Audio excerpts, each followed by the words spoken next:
Beatrice, 33, has been a mother for a week after welcoming a daughter into the world on Saturday, September 25. The baby girl was born at 11:42 p.m. at the Chelsea and Westminster Hospital in London. Beatrice and Edoardo, 38, were inundated with well wishes and, in a statement, the couple said they are delighted after the safe arrival. The statement added, "The new baby's grandparents and great-grandparents have all been informed and are delighted with the news. The family would like to thank all the staff at the hospital for their wonderful care." The statement also made a touching reference to the baby girl TMS half-brother, reading, "Her Royal Highness and her child are both doing well, and the couple is looking forward to introducing their daughter to her big brother Christopher Woolf." However, the daughter of Prince Andrew and Sarah Ferguson has yet to announce the name of her newborn daughter. There are many strong contenders among bookmakers, but the little girl TMS name could be held back for longer in line with royal tradition. Back in 1948, Queen Elizabeth II waited around a month before telling the world the name of Prince Charles.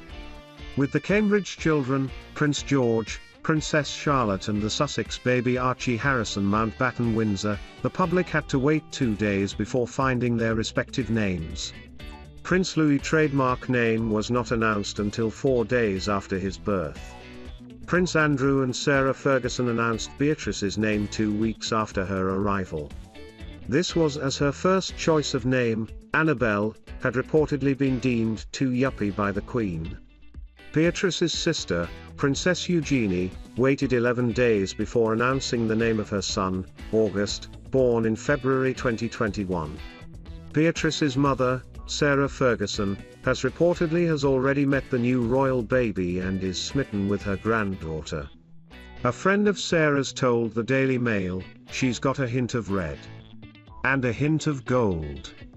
She's perfect and Sarah is absolutely smitten. She's always very proud of both girls, but to have 2 grandchildren in a year is a total joy." Beatrice TMS daughter is the 4th baby to be born in 2021, with 2 of her cousins and her sister welcoming new children this year. August Philip Brooksbank was the first baby to be born into the royal family in 2021. Zara Tindall was the 2nd royal to give birth in March, welcoming a son named Lucas. Lilibet Diana Mountbatten Windsor, the daughter and 2nd child of Prince Harry and Meghan, Duchess of Sussex, was born on June 4.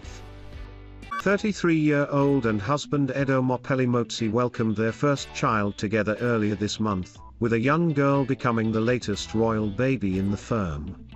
The announcement was made by Buckingham Palace, who said the child was born on September 18, with both mother and parents safe. It noted the baby weighed 6 pounds 2 ounces and was born at the Chelsea and Westminster Hospital. The newest Windsor means that Princess Beatrice's grandmother, the Queen, now has 12 great-grandchildren, and that the baby is 11th in line to the throne. Delivering her own update on social media, Beatrice added, "So delighted to share the news of the safe arrival of our daughter on Saturday 18th of September 2021, at 23:42, at the Chelsea and Westminster Hospital, London. Thank you to the midwife team and everyone at the hospital for their wonderful care. It means Beatrice, and her sister Princess Eugenie, both gave birth to girls in 2021, alongside other royal babies born into the family by Zara Tindall and Meghan Markle. And while Beatrice is enjoying a huge surge of support, in what has been a life-changing 18 months for the royal who married Edo last year, she once spoke of her struggles in balancing her private and public life. She also discussed how it had affected Eugenie. Beatrice said, "It's hard to navigate situations like these because there is no precedent, there is no protocol. We are the first, we are young women trying to build careers and have personal lives, and we also princesses and doing all of this in the public eye." Eugenie also said that the sisters found coping with the intense media spotlight challenging. They had their fair share of terrible media interest, and it makes us stronger. We believe very strongly in who we are, and the support system of our friends and our family is pretty incredible. There's no point being angry with anyone for beating us up, we just need to shine light and love in the world. Yet throughout their struggles, both Eugenie and Beatrice have remained rocks for one another, perhaps most strikingly shown by their decision to choose one another as their maid of honor. Eugenie added, "There was a horrible article that had been written about Beatrice and she got really upset. We were just about to step out and she had a bit of a wobble and cried. I was looking after her. And then about an hour later, I had a wobble and started crying and B was there for me."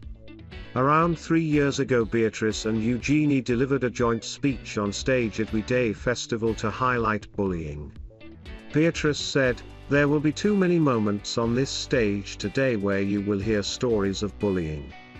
I don't believe that there are many things in life that can make you feel more vulnerable, more helpless, more alone, than being bullied.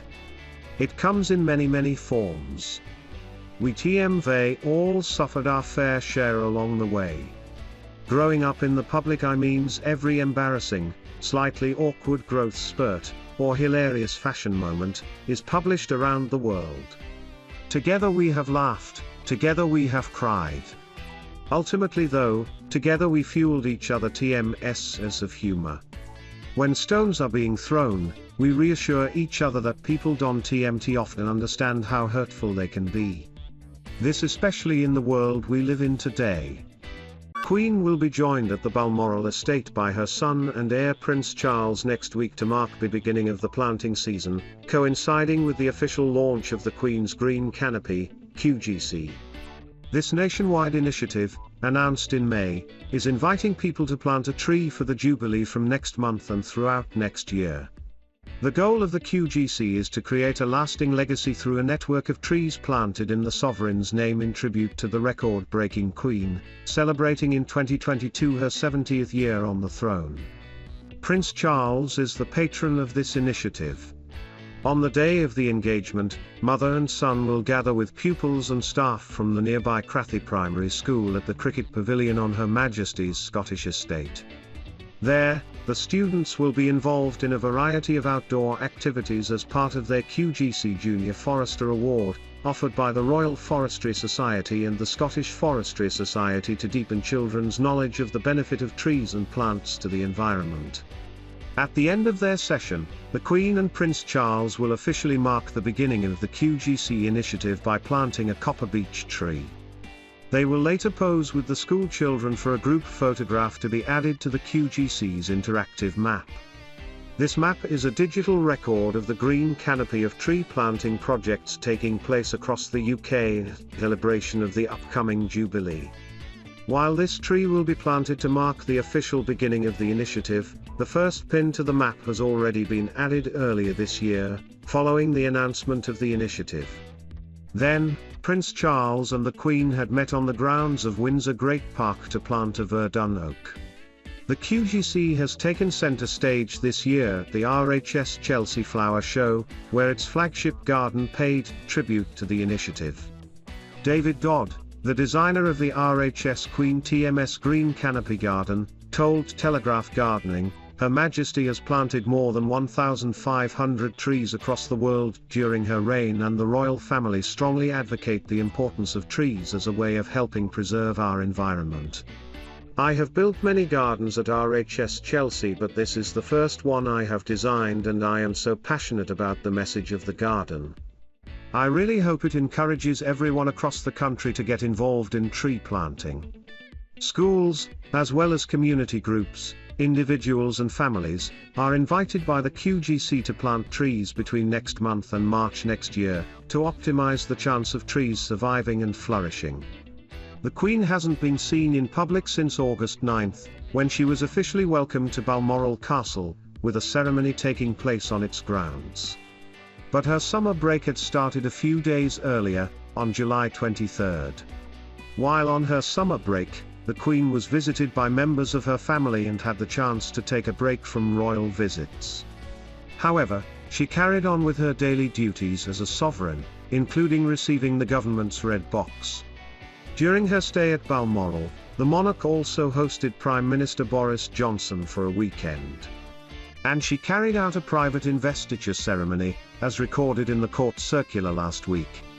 After their joint engagement on Friday, the Queen and Prince Charles will attend together the opening of the Scottish Parliament next Saturday, also joined by Camilla, Duchess of Cornwall. Later next month, the Queen will also attend the opening of the Welsh Senedd, this time with her youngest son Prince Edward. And she is due to return to Scotland in early November, when she will attend the COP26 climate change conference in Glasgow.